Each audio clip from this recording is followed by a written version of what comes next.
When did sports go from a simple way to have fun and get some exercise to a social convention? The Varicose Open by Erma Bombeck. Read by Karl. Well, if I'd known the Battle of the Sexes was going to be fought in a tennis court, I wouldn't have let my knees grow together. Looking back, it all started when Bobby Riggs became queen of the courts grass, clay, and Margaret. Businessmen, housewives, students, blue collar workers, politicians, preschoolers, everyone was into tennis. Heaven help you if you were new to the game. It was an uphill battle to break through the barriers of snobbery and elitism to play a game that for years had been dominated by rich kids with weak chins and straight white teeth. That sounds biased. Would you ever see a picture of a Rockefeller coming out of a bowling alley with his gym bag? Or Kennedy tinkering with his engine just before the stock car race? On the coldest day in the Midwest, you could always pick up a newspaper and see one of them with a white sweater knotted around his neck, shielding his eyes from the blazing sun. As a nouveau tennis player, I felt like Bill Watley, the madam in Gone with the Wind, who tried to buy respectability by giving money to a hospital. The question was, could a woman plagued by varicose veins find happiness with a tennis player who was attached to his mother by an umbilical sweatband? My first day out was a disaster. I can't remember the first fellow at tennis who appraised me coolly. "Why this tacky?" she sniffed. "Everyone but anyone who plays tennis these days dresses in colors. Tell me, who's your pro?" I began a little help with my strokes from Leroy Ace. She frowned. "I don't believe I've heard of him. What club?" "The boys' club, but he moonlights from his garage." "How well do you play?" she asked before going to the other side of the net. I had tennis elbow twice last week. That only means something's wrong with your stroke. You need help. Do you prefer string or gut?" "I play with anybody," I shrugged. Would you would you like to warm up?" "Sure." I popped the ball over the fence. "Would we have only been playing for 2 days?" "That long?" she said sadly. "What about you?" I asked. "I played on the good old days," she said slowly, "before they opened up the courts to Democrats." I don't care what she said. I knew that somehow, in this lumpy little body that tripped over weights on the carpet, was a Chrissy Everett just fighting to get out. It was just a matter of time before I developed a form, learned how to get my racket out of the press, and didn't require oxygen after each serve. But first, I knew I would never be taken seriously as a tennis player until I learned how to pick up the ball. I summoned my son. Now, there are a few things in this world more satisfying than having your son teach you how to play tennis. One is having a semi-truck run over your foot. Someone says she was paying you back for letting him fall off the dryer when he was a baby, for putting him to bed on his 5th birthday when he threw ice cream into the fan, for bailing out of the car when you were teaching him how to drive. All those stories come out the moment you walk onto the court together. Okay, we're going to continue today with our instructions on how to pick up the ball. "I know how to pick up the ball," I said.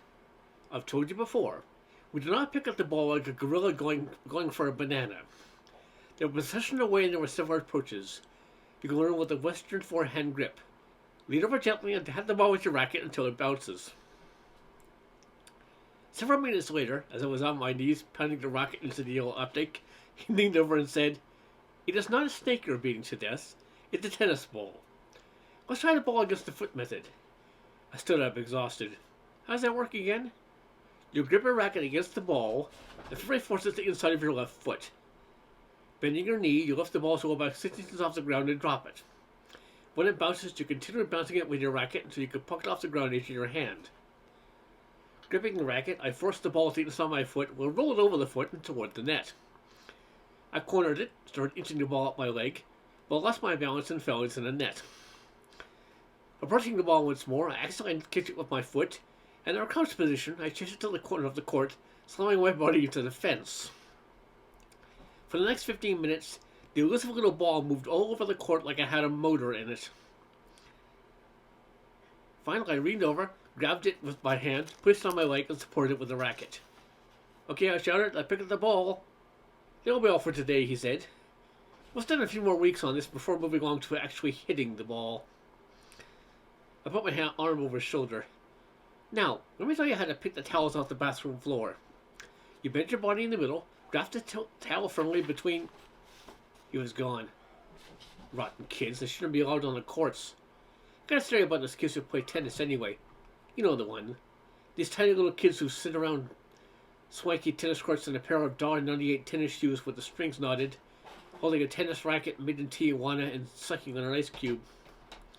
When they're invited to play, they squint and ask, "What do you call this thing again?" The adults are amused. "A tennis racket." Then the kid really starts to perform. He giggles as his pudgy little hands cannot hold two tennis balls at the same time, so he places one on the baseline. Has to be told where to stand. It's formed somewhere between Art buckled and a bullfighter with bad eyes. After the warm-up, the personality of the kid changes. Scoops up the ball with the back of his foot. Aces are put in on every serve. Races around the court like a wood nymph. Jumps the net to offer his condolences and asks for a towel. My theories are beings from another planet who aren't children of all. The 49-year-old tennis players have the body of a $6 million man. They get on my nerves almost as much as Debbie Dominant. Debbie has always been a pace setter. She was the first one around the block with wheels on her garbage can, and shooting her sunglasses 3 years before Marlo Thomas. 2 years before tennis became in, Debbie appeared at the supermarket flushed and breathless in a tennis jacket up to her tan line, and white tennis shoes with a little ball fringe over the heel. "Isn't this terrible?" she said, pushing her white hat back in her head. I was in set point before I knew it. The dinner was upon me, and I just buzzed in here before I could change. I had no idea I'd meet anyone I knew. I'm simply mortified. If she was Lady Godiva running a power mower, she couldn't have been less obvious. Within weeks, every housewife in the neighborhood was in tennis dress, not only while pushing her shopping cart around, but wearing it everywhere. At school one afternoon, I passed a housewife in the hall who was heading for the office in full tennis attire. "Excuse me," I said, "but the girls' restroom was out of paper towels." "Why, tell me," she asked nervously, fingering her sweatband. "You had head on your t-shirt, and I figured you were a restroom attendant." "You're obviously not into tennis," she said stiffly. That was the day I succumbed. I've been into tennis now for 6 months, and was named Miss Congeniality in the Varicose Open. Though my form still needs work, the body, not the game, I'm glad to report I've made progress.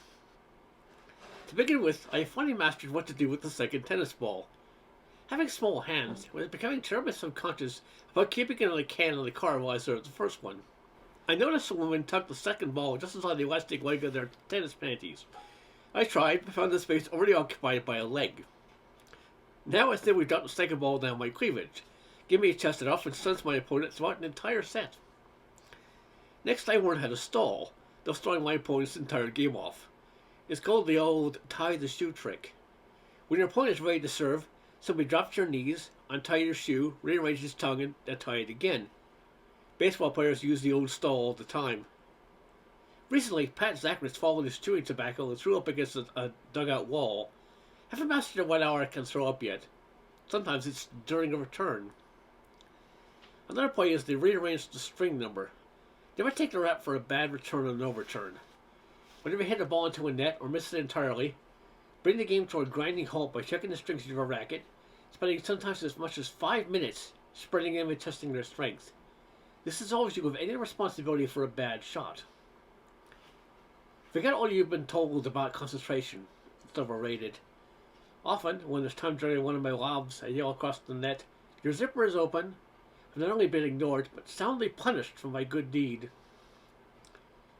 Probably the greatest accomplishment this year has been my skill at learning how to run around my backhand. Early in my tennis career, I used to think when the ball landed to the left of me, I had to use my backhand to return it. I have since learned that anything is better, including straddling a 15-foot cyclone fence. No doubt about it, every day in every way my game grows stronger. I saw one enthusiast the other day playing with his racket out of the press. I'll have to try that. The end.